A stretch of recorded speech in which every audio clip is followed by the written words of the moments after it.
এই পর্বে আমরা খুব ইন্টারেস্টিং একটা জিনিস শিখব, সেটা হলো পিএইচপির কাছ থেকে কিভাবে জাভাস্ক্রিপ্টের কাছে ডেটা পাস করা যায়।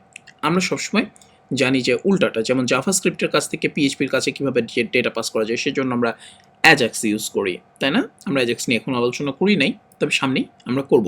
কিন্তু পিএইচপি থেকে আমরা যদি জাভাস্ক্রিপ্টের কাছে ডেটা পাস করতে চাই, পার্টিকুলারলি এই যে আমরা যেসব স্ক্রিপ্টগুলো এনকিউ করেছি এদের কাছে যদি আমরা ডেটা পাস করতে চাই, তাহলে আমরা কিভাবে করব? এটা খুবই দরকারি একটা ফিচার। আপনি থিম ডেভেলপমেন্ট বা প্লাগ ইন ডেভেলপমেন্টের সময় প্রায়ই দেখবেন যে আপনাকে হয়তো ডেটাবেস থেকে কিছু ডাটা পুল করতে হয়েছে, অথবা অন্য কোনো জায়গা থেকে আপনি কিছু ডাটা প্রসেস করেছেন পিএইচপির মাধ্যমে, এবং সেই ডাটাটা আপনাকে জাভাস্ক্রিপ্টের কাছে পাস করতে হচ্ছে, যাতে জাভাস্ক্রিপ্ট ওই ডাটাগুলো ইউজ করে কোনো একটা ডিসিশন নিতে পারে অথবা কোনো একটা কাজ করতে পারে। ওকে, এটার জন্য যে ফাংশনটা ইউজ করা হয় সেটা হচ্ছে ডব্লিউপি লোকালাইজ স্ক্রিপ্ট। ওকে, কিভাবে করব? ধরেন আমাদের এই যে এখানে more.js আছে না,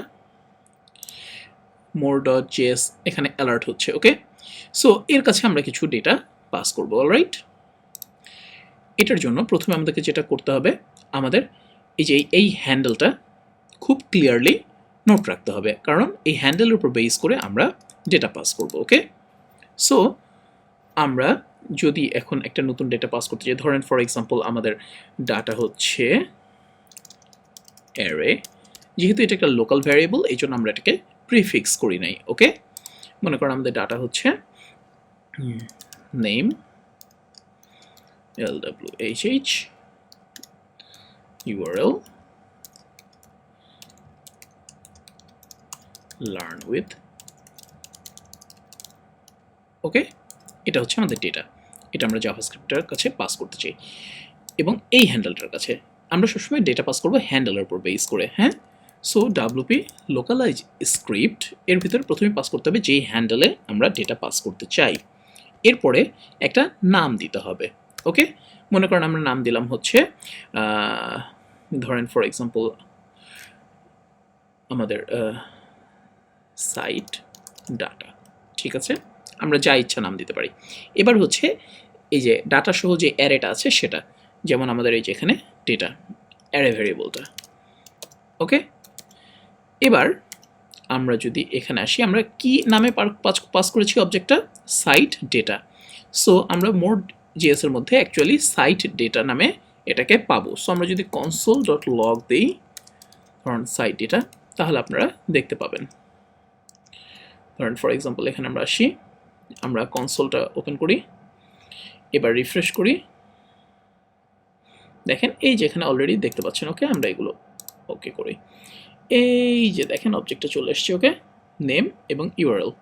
সো আপনি যদি এখানে নেম আর ইউআরএলকে অ্যালার্টে দেখতে চান তাহলে কি করবেন? অ্যালার্ট, ধরেন এই লাইনটা আমরা ইয়ে করে দিই, অ্যালার্ট সাইট ডাটা ডট, অবজেক্টগুলো কি কি ছিল মনে আছে কি? এই যে নেম এবং ইউআরএল। ওকে, সো আমরা নেম প্লাস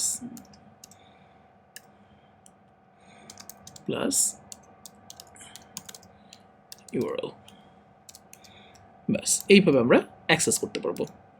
ঠিক এখানে আমরা যেভাবে পাস করেছি জাভাস্ক্রিপ্টেও ঠিক সেভাবেই অ্যাক্সেস করতে পারবো, কিন্তু এই অবজেক্টটা দিয়ে। এখানে আপনারা যা ইচ্ছা অবজেক্টের নাম পাস করতে পারেন। অলরাইট, সো আমরা এখন রিফ্রেশ করি, এই যে দেখেন নেম এসছে এবং ইউআরএলটা আমরা পেয়েছি।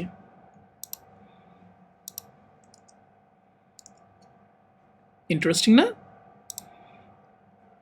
সো আপনারা যদি আরও ডাটা পাস করতে চান, মনে করেন আরেকটা ডেটা আছে, এবার ধরেন ফর এক্সাম্পল আমাদের মোর ডাটা। ওকে, আমরা আবার এর কাছে পাস করতে পারি, মনে করেন এবার দিলাম মোর ডাটা। এবার আমরা এখানে আবার ইয়ে করতে পারি, ধরেন মোর ডাটাটা কি হলো, মোর ডাটা আমরা নামটা একটু চেঞ্জ করে দিই।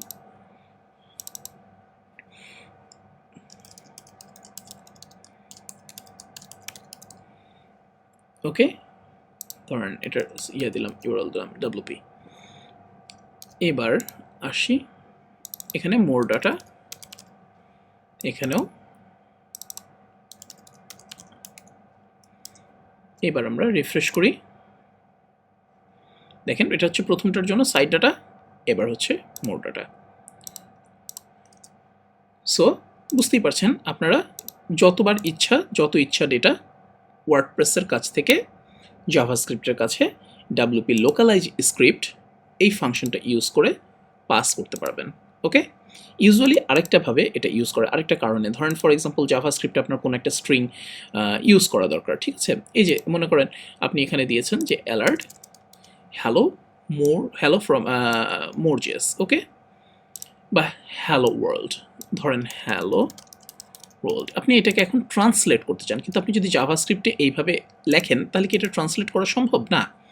সেই জন্য এটা মনে করেন আপনি আপনার পিএইচপি ফাইলে এখানে আগেই এটাকে ট্রান্সলেট করে নিলেন, হ্যাঁ, যে আমাদের translated strings equal to array, মনে করেন আমাদের গ্রিটিংস আমরা দিলাম হচ্ছে হ্যালো ওয়ার্ল্ড। আমরা যখন ট্রান্সলেশন নিয়ে আলোচনা করবো তখন আপনারা বুঝতে পারবেন। তবে এইখানে এই ফাংশনটার হচ্ছে অ্যাকচুয়ালি রিটার্ন করে, আর এখানে আন্ডারস্কোর ই মানে হচ্ছে এটা একো করে, ওকে। সো ডাবল আন্ডারস্কোর মানে হচ্ছে বেসিক্যালি ইকো এই। সো এটা রিটার্ন করছে, আমাদের এখানে টেক্সট ডোমেইনটা দিতে হবে। আমাদের টেক্সট ডোমেইনটা কী আছে, আমরা টেক্সট ডোমেইনটা কী নিয়েছিলাম, অ্যাসেটস নিনজা। সো একটা জিনিস মনে রাখবেন, টেক্সট ডোমেইনের নাম কিন্তু এই যে ফোল্ডারের নামের সাথে মানে মেলাটা বেটার, না হলে আপনি ওই থিম চেকে ধরেন একটা এরর পেতে পারেন যে টেক্সট ডোমেইনের নামের সাথে মেলাটাই। আচ্ছা, এই যে এখন এবার যেহেতু এভাবে দেওয়া হলো, এবার কিন্তু টেক্সটটা ট্রান্সলেটেড, তাই না? সো আমরা এখানে মনে করেন আরেকটা ডেটা পাস করি, ট্রান্সলেশনস, এবার ট্রান্সলেটেড স্ট্রিংস।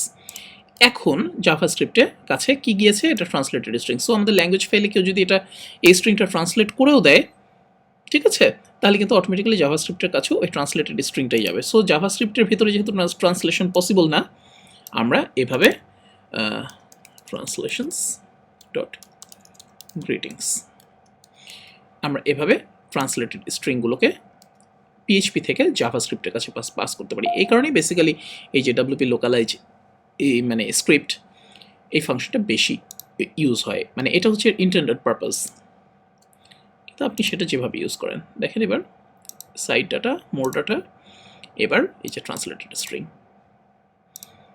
সো আশা করি এই ব্যাপারটা ক্লিয়ার হয়েছে। এই ব্যাপারটা নিয়ে একটু প্র্যাকটিস করবেন, তাহলে জিনিসটা আরও ক্লিয়ার হয়ে যাবে। এটা প্লাগ ইন ডেভেলপমেন্টে এবং থিম ডেভেলপমেন্টে প্রচুর ইউজ হয়, ওকে। সো এই জিনিসটা সম্পর্কে একদম স্বচ্ছ ধারণা রাখাটা খুবই important. Alright guys, take care, bye by.